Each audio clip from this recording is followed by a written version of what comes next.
Hello, Karen here, and welcome to day 9 of this 30-day phrasal verb challenge.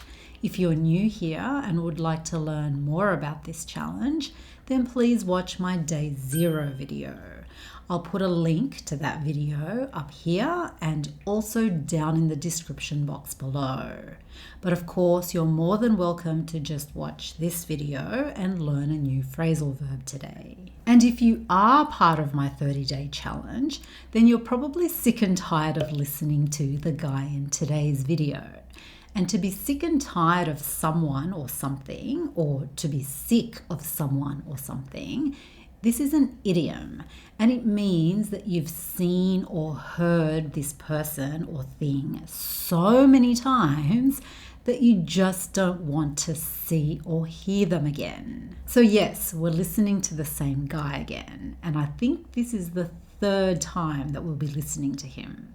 So I guess that's not too bad. As per usual, I'll play the file 4 times, twice at the normal speed, and then another 2 times at a slightly slower speed. And I'd like you to try and write down what you hear. And then we can study his sentence after you listen to him. Okay, let's go. Good on you. Thanks for sticking up for us.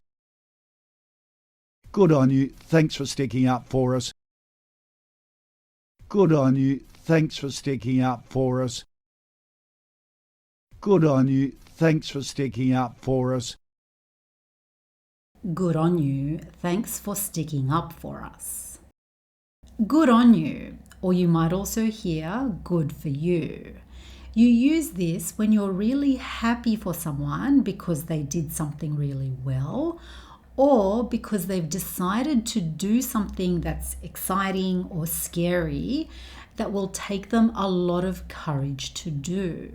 For example, if your friend did really well in her exam, you can say to her, "Oh, you got 95%. Good on you. Well done." Or maybe your friend has decided to lose weight. So he's joined a gym, he's not drinking anymore.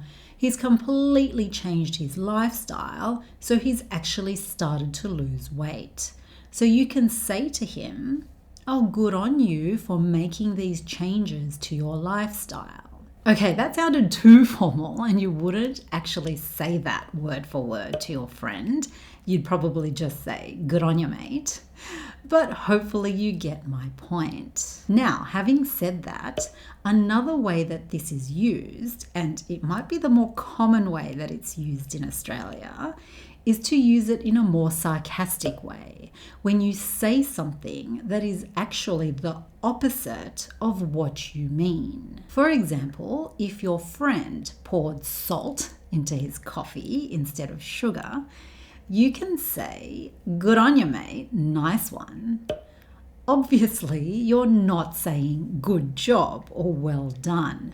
You're being sarcastic, and this is very common in Australia. So if you make a mistake, like pouring salt into your coffee, and someone says to you, "Good on ya," he's not saying "good job." He's probably laughing at what just happened.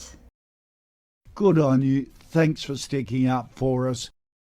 And to stick up for someone or something means that you support them, that you agree with them, and that you encourage them, or that you defend them, so you're protecting them in some way.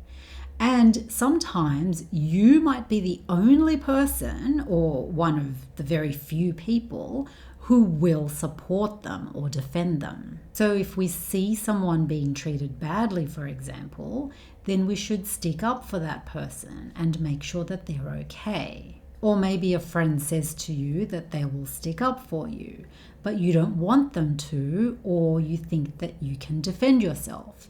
So you can say, "That's okay, I can stick up for myself." Here he said, "Thanks for sticking up for us." So he's talking about a group of people, which included him.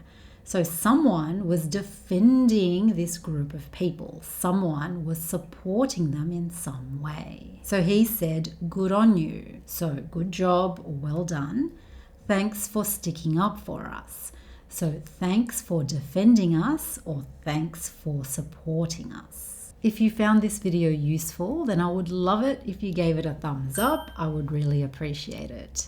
Now let's listen to him a few more times at the normal speed. Good on you. Thanks for sticking up for us. Good on you. Thanks for sticking up for us.